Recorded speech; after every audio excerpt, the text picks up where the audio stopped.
Welcome to the Business Building Blocks podcast, where we talk about struggles and celebrations that leaders and entrepreneurs experience on their journey to success. I'm your host, Christina, and I'm passionate about helping you achieve massive amounts of success at work and at home. We'll talk about all things people and organizational wellness, share relatable stories, and feature insightful guests because quality people and processes are at the heart of every success story. Ready to learn, grow, and have fun? Let's dive in. Hello, and welcome to the Business Building Blocks podcast with your host, Christina Schmidt. So today we're going to talk about something that is a challenge for most businesses, really big or small. And so the question is, do I hire or do I not hire? So whether it's your first ad to your team, like you're a solopreneur, or it's your 10th ad to a team, you always have to figure out, does it make sense to hire right now? Am I doing okay as it is? And these are questions that are hard to answer because it can be somewhat subjective and it can also be a huge leap of faith. And so you can say, well, I'm going to hire this person because they're going to do XYZ, but then you didn't really maybe clarify the role well and execute it well, or maybe you forgot a whole myriad of things that weren't happening already. And now you've hired somebody, they're not producing what you wanted them to initially because you actually didn't clarify that and you forgot you needed all these other things too. So there's a lot of nuances when it comes to hiring people that include what do you actually need and who is the person you're hiring? Like, what type of personality are they? So I've created a 5-step process. So it's a series of 5 questions with, of course, some sub-questions and some thinking around it, but a process to follow to try to take this subjective kind of gut feel thing and try to make it somewhat objective for you, clarify your thoughts, and clarify your actions. And so I'm taking you through 3 different areas with it as well. So first, defining what do you actually need, writing that down, making sure that is very clear, looking at the objective evidence. Does it make sense? Is there value to it? Are you creating value? And really what's included in that value? And then finally, the mindset over it. So whether, after going through the process, you say, hey, I'm going to hire this person, or I'm going to hire somebody, or I'm not going to hire somebody, you still have some mental things that are going to happen in your brain that are going to be like, should I not? And to be honest, what we do is we waste a lot of time thinking and overthinking decisions. So it's great to get it clarified as you're making the decision. So yes, I'm happy with it. Yes, it makes sense. No, it's not a fear-based decision. So before further ado, let's get into it. So as with most of my questions and most of what I roll out, the very first thing we want to do is we want to define, who am I?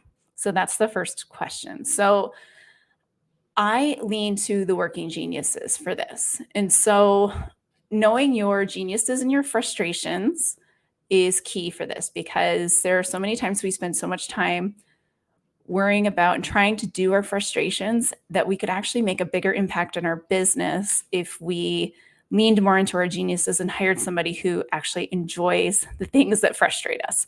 And so that is the first question. So if you're doing it as you're a solopreneur, there's just you, now you're looking to add your first team member, assess your geniuses and frustrations. If you have a team established already and you're looking to add to that team, take your team map, look at it, and then do the next step with everybody as well and have everyone do this next step. So the first question then, knowing your strengths or your frustrations and your geniuses, just write those down. That's probably the easiest question on this list. So start with that.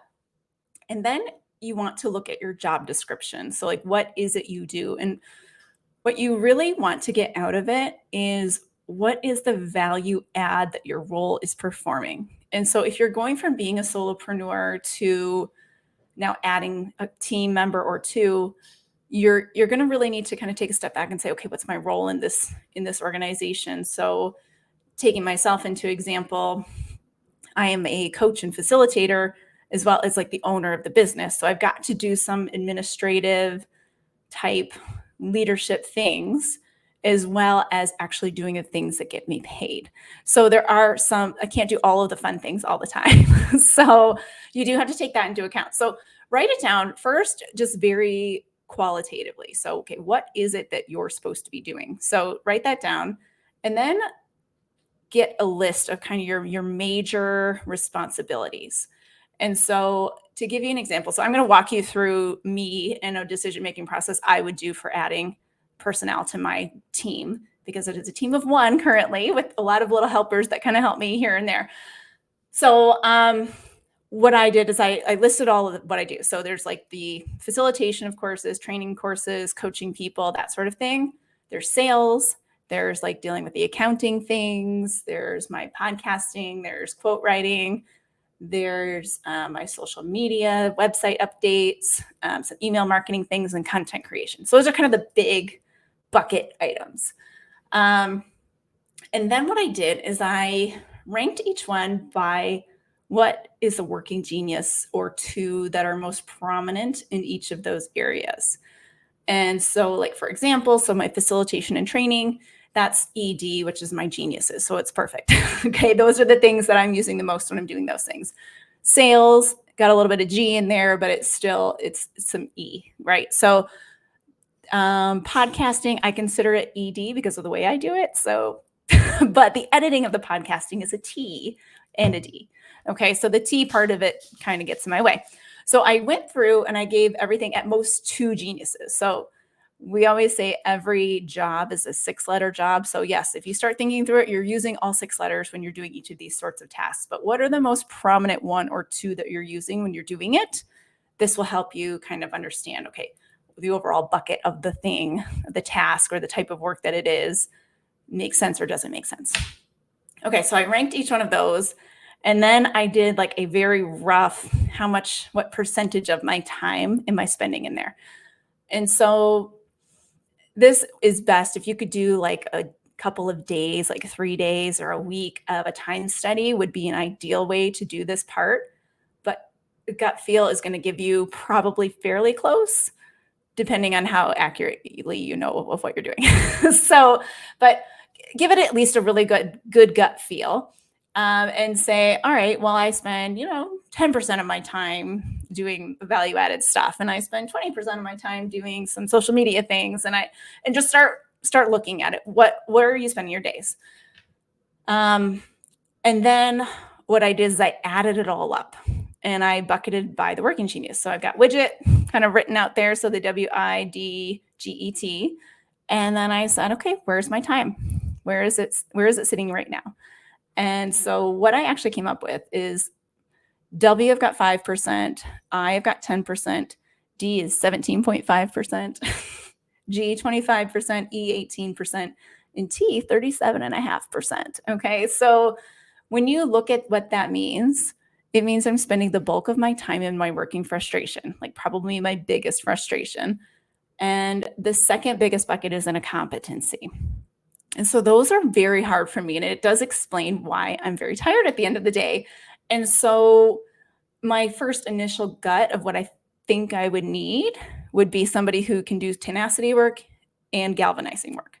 Okay, so that's the first gut. But there's still more questions that we want to be asking ourselves. So moving on to step 2. So that was the who am I? So I'm trying to understand myself and my role. Okay, so before I move to step 2, what I do want to also understand is what does good look like in this area. So when I started kind of bucketing it out, I basically want to spend 50% of my time in my geniuses, 30% of my time in my competencies, and 20% in my frustrations. And so I just really roughly kind of said, well, yeah, if I spent, 25% here, 25% here. So put that out there and have each person do it if you have a bigger team. And it does have to be based on what's the size of your organization. Because again, we cannot be spending 100% of our time in our geniuses. It's impossible. B, I think we would actually wear ourselves out of our geniuses if we actually did that. The Table Group has an interesting podcast about that, about like what's the right time or the amount of time to be spending. So I can link that in the show notes as well. But they agree it's not 100%. And ideally, you're spending more than 50% of your time in your geniuses.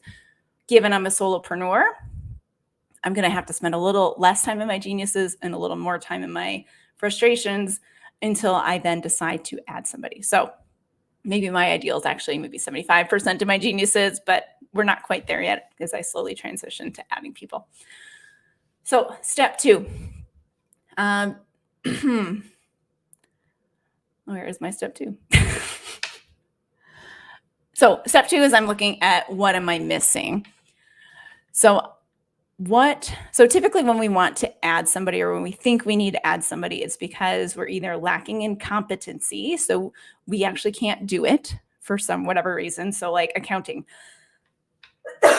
Excuse me. So I obviously have an accountant because I cannot do all accounting things. But, I don't have a day-to-day bookkeeper, so I'm still doing that stuff. But you look at competency, so like how well can you do it or are you capable of doing it? Or capacity. So do you run out of time in the day to do all the things you need to do? So if you need more time or you need more skill, those are usually the reasons that you would add somebody. So looking at either your team map or your own analysis from step 1, you would say, okay, where are we missing?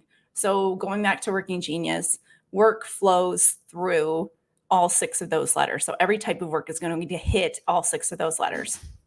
So if you're missing a genius on your team, that's what you're missing, right? And for yourself, you're only going to have 2 geniuses. So you're going to be missing at least 4. You're going to be missing 4 if it's just you. And especially if you haven't hired someone to take on some of the other things. So look at what you're missing, either in you actually do need more of this work done, or you just don't have the skill set for it. And usually it's some combination of both. So when I took a step back at mine, I'm spending too much time in my frustration of tenacity and my competency of galvanizing. And I need to actually do more sales and more of my value add facilitating, and also need to do more of like the business owner CEO type stuff of reflecting on my metrics and looking back at things. And so it's a little bit of W that I need to be spending more time doing. So, and also I didn't even include self-development in there. And here I am a self-development sort of person. So I do need to be spending more time there as well. So when you're looking at it, so I'm saying I'm missing these big things and I want to translate more of my time from those competencies and frustrations that are sucking my time and into my geniuses. And so this is kind of the rough look for where we're going to look at how we prove out that this makes sense or doesn't make sense. Okay. So looking at what you're missing from step 2 and what you need to do more of or less of, you now can get into step 3, which is outlining what are the key tasks this new person would do. So again, if I was taking it for an entire team, I would basically have the whole team, I would have their team map, I would have the whole team do that second part of step 1, which is looking at how much time are they spending in each of the geniuses, and then saying, okay, well, what do they need to be doing more of and what do we need less of? And just bringing that all together as part of the team. What do we need more of from this team and less of from this team or from this current group of people sitting in this team? And so then start outlining what exactly those tasks are. And so again, looking at it from a team or even a single person perspective, you're probably not going to find somebody that's going to hit up every single thing that you can't be doing all the time right away. So like one person, but what are the priority things? What are the things that if somebody else could do this and I could take this time and I could do it, spend it doing other things, I'm going to get so much more bang for my buck. So when I was looking at mine, I was saying, well, there's like some of the basic bookkeeping stuff that's in there. There's the social media type updates because I'm trying to have a big push of that this year.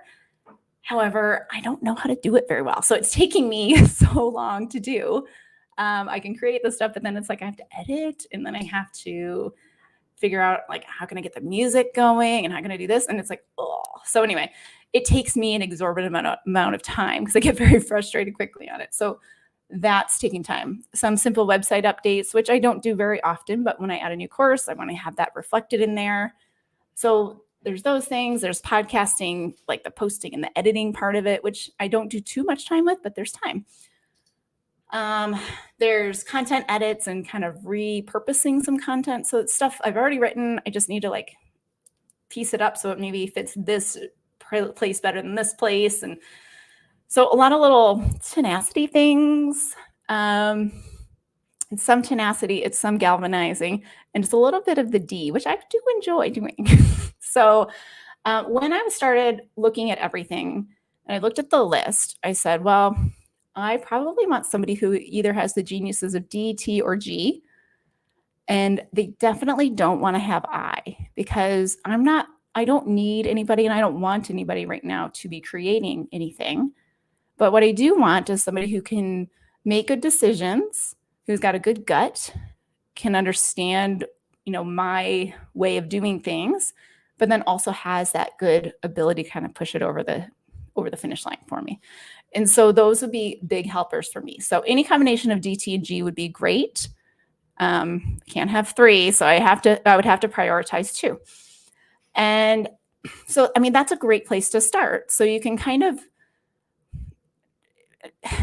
test people unofficially while you're interviewing them. And so if you do decide to make the hire, you can ask questions about, do you enjoy utilizing your gut and making decisions kind of on the fly and that sort of thing? Or when you're given some choices, do you just have a good feel for how things work? So that's a great way to test for D.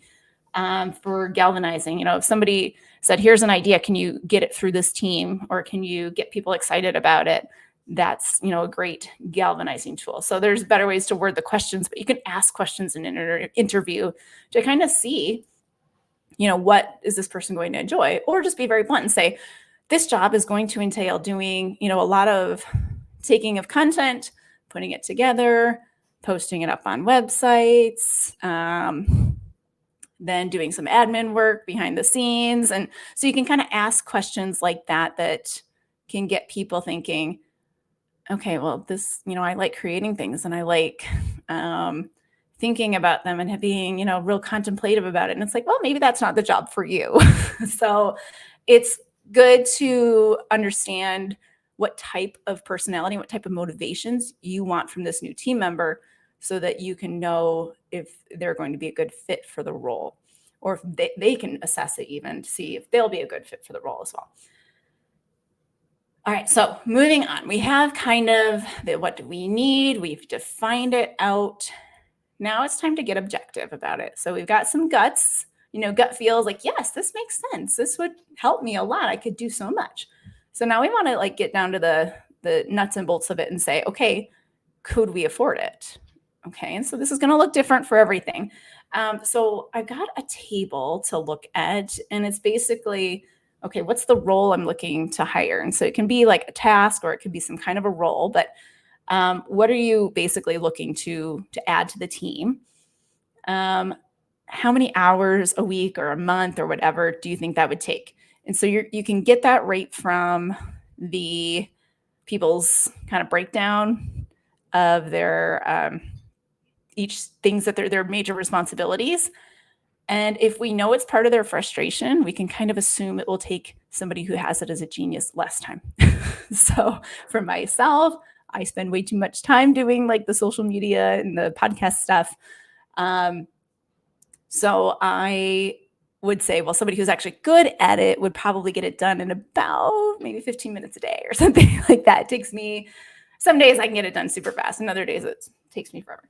So you can assume that they're not going to take the same amount of time that you would to do it, if it's in the frustration of the person who's currently doing it. So then next, you want to look at the cost. So you might have to do some research on this, but say it was a hire of somebody who's doing this kind of work, you can maybe look at it Indeed and see what those jobs are posting at. There might be some salary surveys you might be able to get your hands on that could help you there. Also, you can look at and say, well, our hours per month are actually not really a full-time or even a part-time hire. So maybe we look into a virtual assistant, or somebody that can do the work, as a kind of an ad hoc person. So it's not an actual team hire. It's just an outside resource that you're going to bring in as needed or something like that. So look at what the cost is for that. So you're going to do some research. You're going to kind of look what will make sense there. And then this is the important part. What's the benefit you're going to get from it? So you can understand the cost through some research, but by offloading this work, what can you do more of? Or what will you have more time for? And so sometimes it can be income generating things. And other times it could be, well, I could just not be working till 7 o'clock at night every night and actually have more time with my children, which is also a good thing. Okay. So you need to put some value on that, like on your sanity and everything else. So look at, okay, what am I going to do more of if I offload these things? Or what is my team going to do more of if we have somebody else to contribute to these things? Or like what mental or emotional thing is going to be better? It's very hard to put a value on that. And I know it's not exactly objective, but you've got to take a step back and say, yes, it's worth it. Okay. And so taking these numbers and then looking at them against your financials is important. Okay. Can you sustain that kind of an ongoing expense for your mental health? Hopefully, yes. Or can you have more time in your day to then generate more income that it won't be a concern? Hopefully, yes. Okay. And so those are the kind of things to make it as objective as possible in that step 4. Okay. Now, this is our last step 5. So the first thing that comes is, do you hire or not? Okay. So that's what the step 5 question is. And so based on the first 4 steps, do you have someone to hire? Like, does it make sense to hire this role or to hire this outsourced help? Do you want to move forward with it or no? And then I want to get into the mindset questions around it.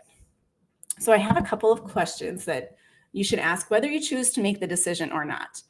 And so question number 1 is, how do you feel about the decision that you've made?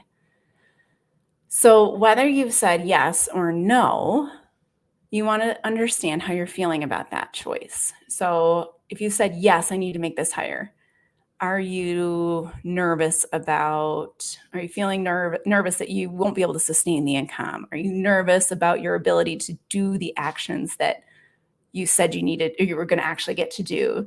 Are you, nervous just in general about having another person around doing these things and letting go of those things? So you have to look through, okay, how are you feeling? What are your thoughts around it? And how are you going to behave? Okay, because these thoughts are going to drive our behaviors, which then give us the good result from the hire or the not hire, or the bad result from hiring or not hiring. The next question, to explore if you chose not to hire, but then you're still thinking, I still feel overwhelmed. I'm scared to not have the role. I'm still thinking about it all the time. So you're still thinking about it, even though you've walked through the 4 steps and you said, no, I can't do it. So do you still really think no is kind of the question to be asking yourself. And so what we want to get out of this is that we're not making a fear-based decision. Okay. When we make fear-based decisions, that's usually when we don't choose well. And so if our biggest reason for not making the hire is that we're afraid we won't do what we can do or what we should be doing, then maybe we actually just say, well, no, I need to do it, but I also need to make sure I keep on top of the things I'm supposed to be doing.